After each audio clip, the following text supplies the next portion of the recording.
Hello and welcome to my presentation today. My name is Dr. Jonathan James and I'm a senior lecturer in economics at the University of Bath. And this is joint work with Professor Marco Francesconi, who's in the economics department at the University of Essex. And the title of my talk is None for the Road, Stricter Drink Drive Laws and Road Accidents. This work has been published in the Journal of Health Economics, and the link is there for those of you who are interested and want to read the full paper. What I'm going to present is a flavor of what we do in this paper. So the main research question we look at is, do stricter drink drive laws reduce road accidents? And the case that we look at is the one of Scotland. So on the 5th of December 2014, Scotland reduced the legal drink drive limit from 80 to 50 milligrams per 100 millilitres of blood, whereas the rest of Great Britain, the drink drive limit remained unaltered. And Scotland were able to do that as a result of the 2012 Scotland Act, which gave them powers over the drink drive limit. What does this mean in practice? Well, this is just an illustration, so it's just to give some practical indication of what that might mean, what the change in the law might mean in terms of how much someone could legally drink and drive. I mean, obviously there's no safe limit in terms of drinking and driving, but this is just an illustration. So you can see those two vertical lines representing the old law on the right hand side and the new law on the left hand side. And if we take the case of an average weight man drinking 2 pints of beer, that would put them at the in the middle of the two laws, so that would put them around about here. So they would legally be below the 0.08 limit. However, that would put them over the new Scottish limit of 0.05. And so therefore, in essence, that cuts down by about half what someone could, or just under a half what someone could legally drink and drive. So if you look at the 1 pint of beer here, that would put them below, that would put a man below the new limit. As I say, this is just an illustration. There are a multitude of factors which determine someone's blood alcohol level. So this is not a recommendation or advice, but it's just giving an illustration of what that reduction in the law means in practice. The message from the Scottish government was, don't risk it, none for the road. The best approach is none. And this is a screenshot from one of the adverts that they put out, and the voiceover says the best approach is none. Just for context, what this cut in the law does is essentially put Scotland in line with the rest of Europe. So in this map of Europe, you can see all the different drink drive limits, and where some countries have gone down to 0, and essentially Scotland at 0.05 is now in line with many other European countries, leaving England and Wales and Northern Ireland there as outliers with the 0.08 limit. So how do we go about estimating the impact of this law?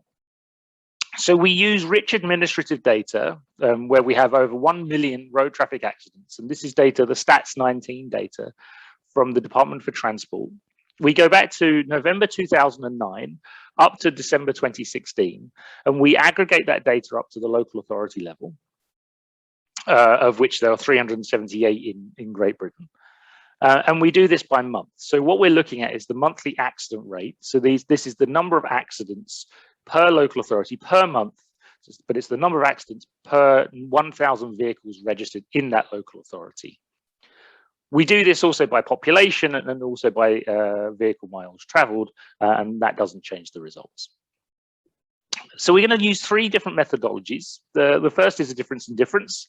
Then we're going to use the spatial regression discontinuity, and then the final method is the synthetic control method. And I'll explain each of those in turn. Each 3 of those methods tells the same story. We do not find an impact of this the change in the law on road accidents, on road traffic collisions.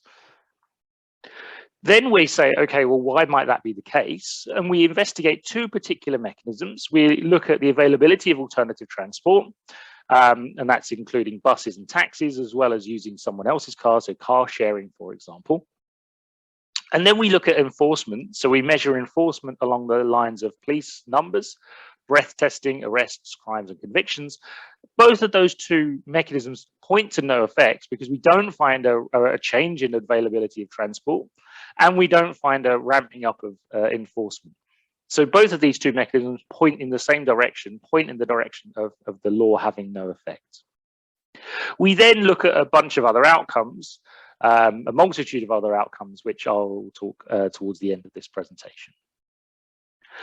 So the first method I'm going to illustrate graphically, and that is the difference in difference method.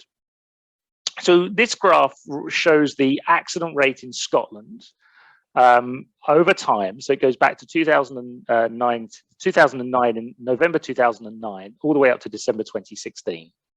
And what you can see is there has been a downward trend in accident rates in Scotland, but also if you just look at the before period in Scotland and after, you might conclude, well, there's the average accident rate in local authorities in Scotland is lower after the passing of the law than it was before the law was passed. So if we look at this part of the graph here, the average accident rate here is lower than the average accident rate here. And so therefore you may conclude, well, it looks as if the law had an impact on reducing road accidents. However, there have been general improvements in road safety. And so this could just be a continuation of the trend rather than the law having an effect in itself. So what we're going to do is to compare that in the difference in difference method. What we do is compare those accident rates to accident rates in a control group. And the first control group we're going to be looking at, we're going to be using, are all local authorities in England and Wales. And what you can notice here is before the reform, already Scotland had a lower accident rate than England and Wales. And in England and Wales, the accident rate after the reform was slightly lower than the average accident rate prior to the reform or prior to the change in the law. And so what this illustrates is there isn't an effect of the law. You see that the key thing of the difference in difference is to compare the accident rates before and after in Scotland with the accident rates before and after in England and Wales. And when we do that, we don't find an impact. Now, when we're estimating this difference in difference, we want to take into factors that may determine road accidents. So we also control for weather conditions. We control for variables that could take into account potential road congestion, and also the business cycle, as well as socioeconomic status and alcohol availability. So we're taking into account a variety of factors which could be determining road accidents. No matter whether we take those factors into account, no matter whether we allow the England and Wales, local authorities in England and Wales, and local authorities in Scotland to have different trends or have different seasonal effects, in each of those cases, we do not find an impact of this law. So you can see here that Scotland doesn't dramatically fall, the accident rate in Scotland doesn't dramatically fall after passing the law, and it doesn't look very different to England and Wales after the passing of the law. So this is for all accidents. We also do this for fatal accidents, accidents which are serious in nature, slight, as well as those with some alcohol involvement. So we have some data which includes whether the breath test was positive or whether someone refused a breath test. And in all of those cases, we're finding that there wasn't a change in the accidents. There wasn't a reduction in the accidents. The second approach we take is, okay, well, maybe all local authorities in England and Wales aren't a very good control group for Scotland. And so what we do is we look at local authorities which are closer to the border. So we take 200 kilometers distance to the border, then 100 kilometers, then 50 kilometers, and then we estimate the same type of analysis that I've already described. We look at the accident rates in Scotland before and after and compare them to accident rates in local authorities in England and Wales before and after. And in this case, we're restricting those local authorities to being close to the border. And in each of those cases, we don't find an effect.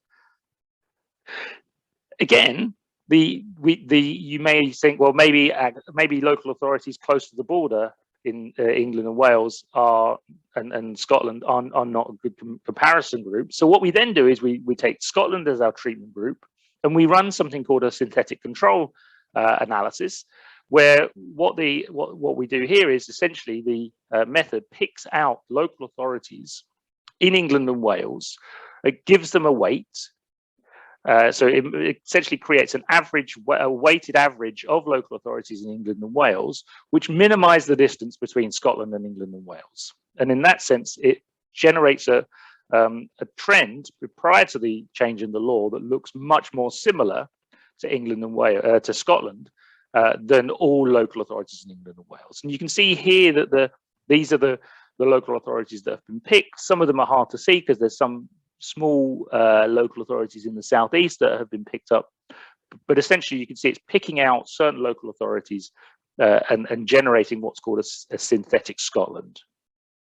And so when I present these synthetic control results, I'm going to show you the trends, as I've shown you before, for Scotland and all English and Welsh local authorities. But now I'm going to show you Scotland and the synthetic Scotland, and that synthetic Scotland is this weighted average of English and Welsh local authorities. And then to see whether these differences are statistically significant, what we do is for each local authority in England and Wales, we pretend that they were subject to this change in the law, estimate the effect. So this is what's called like a placebo analysis. We do that for every single local authority. We include in the graph only those local authorities which had a good match. So if one particular local authority, it's hard to find a good synthetic match for them. So, for example, Bath, maybe there's not a good set of local authorities which are make a good synthetic Bath. Then we remove those. However, what you'll see is a set of grey lines, which are the placebo lines, and then Scotland will be laid on top as the black line. And what you would expect to see if there was an effect would be for Scotland to be much lower than those grey lines. Okay, so this is trying to tell us to what extent is that difference between Scotland and our synthetic Scotland. To what extent is that difference unusual? Okay, so the black line is the same black line that we've seen before in the previous figure, but now I've replaced the grey line. Rather than using all local authorities in England and Wales, I've used the synthetic Scotland. And as you can see, the synthetic Scotland looks much closer. So it looks much more similar to Scotland than all local authorities in England and Wales. The key point in terms of the effect of the law, however, is that in the post period, so on the right hand side here, you can see that the two lines overlap for most parts. Doesn't look like Scotland. The accident rate in Scotland fell relative to what we call synthetic Scotland. And we can look at various different accidents, different types of accidents, and we see the same story. Okay. In terms of the fact that we don't see that gap, the difference in the gap, in terms of whether that gap is what we call statistically significant, we don't find that black line is much lower than all of these grey lines, telling us that there is no effect of this change in the law. And you can see that for the different types of accidents there. So so far, the results are, we have some evidence on alcohol involvement using the Stats 19 data, which has the positive and refused, but we're not fully pinning down all accidents that are alcohol related. We try and get at that in two different ways. We look at accidents, so we were going to repeat the analysis using accidents at different times of the night, so or occurring at night, looking at weekends when alcohol consumption is more likely, looking at rural and urban areas involving men and young, and also we look at various combinations of those subgroups as well. So we look at young men at night, at weekends, etc. And in total, with the different accident types that we analyze, as well as all of these different subgroups, we have around about 100 estimates, and the results are exactly the same. Even for these different subgroups, we're not finding an effect of this law. We then go one step further and use annual data. So currently, so far, what you've seen is monthly data. Then we use annual data. And this is data on drink drive road accidents, which takes into account the potential for some of the data that we've used already, not including hit and runs, as well as involving some data from the coroner. And so that it basically gives a richer picture of drink drive accidents. However, this is only available at the regional level, so the 11 government regions. And we find exactly the same. We again find no effect of the change in the law, even using this, albeit coarser at the regional level data, but richer in terms of giving a bigger picture or a clearer picture on the alcohol involvement. Again, we're not finding an effect. We then investigate the mechanisms or the reasons why there wasn't this effect, and we evaluate alternative transport. So we look at taxi licenses, taxi in terms of drivers and vehicles. We look at tariffs, so whether the price of taxis changed, bus availability, as well as their fares. We use time use data to look at whether someone was more or less likely to be sharing a car with a passenger, so kind of car sharing, going to the pub and having a designated driver, that kind of idea, and also someone's own car use.